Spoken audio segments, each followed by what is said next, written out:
Canadians today that Canada's economy is on more sound footing. Our banks are secure. The government claims its finances are in the black. But tonight, in a Global National Exclusive, we raise an important question that is getting almost no coverage in the campaign. How much is the war in Afghanistan really costing? Because without knowing that, can we be certain the nation's finances are as sound as we're being told? Global Quebec anchor Jamie Orchard is revealing some new information about the hidden cost of the war tonight. Jamie.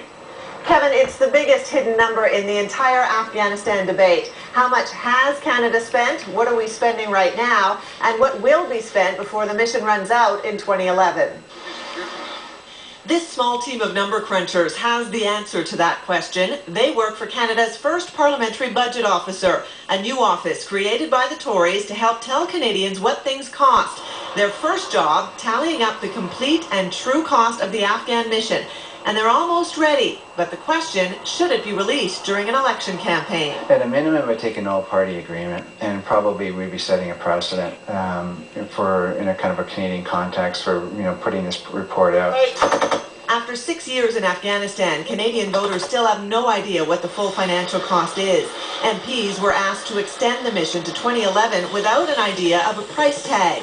Page says parliamentarians should have better access than that. Certainly for parliamentarians in opposition, they have an important oversight role to make sure they should know, as you said, what those costs are.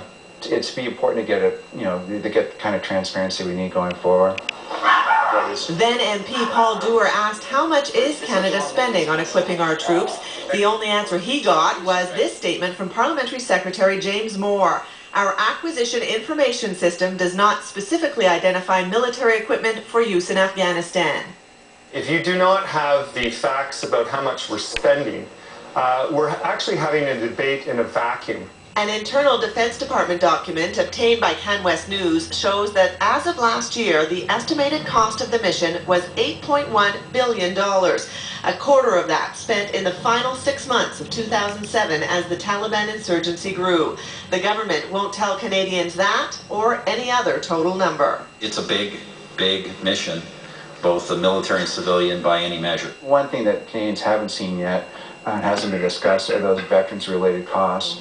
To look at those actuarial type of costs, and I think the experiences, particularly in the United States, where there have been a lot of casualties, particularly in the Iraq War, they could be very substantial. So, of course, our big question, how substantial? That the government may be in the range of 20 to 30 billion once medical, humanitarian, and veterans affairs are all taken into account. Does that sound like a crazy number to you? It's a big number. Is it too big? It's a big number, and it's a big range as well. 20 to 30 billion. 10 to 20 billion? That would be more like it. Well, there's a hint, but Kevin, the only way Canadian voters will know the true cost of the Afghanistan war is if all parties agree to release Kevin Page's report to the public. And so far, that's an issue that no party has agreed to tackle. Kevin?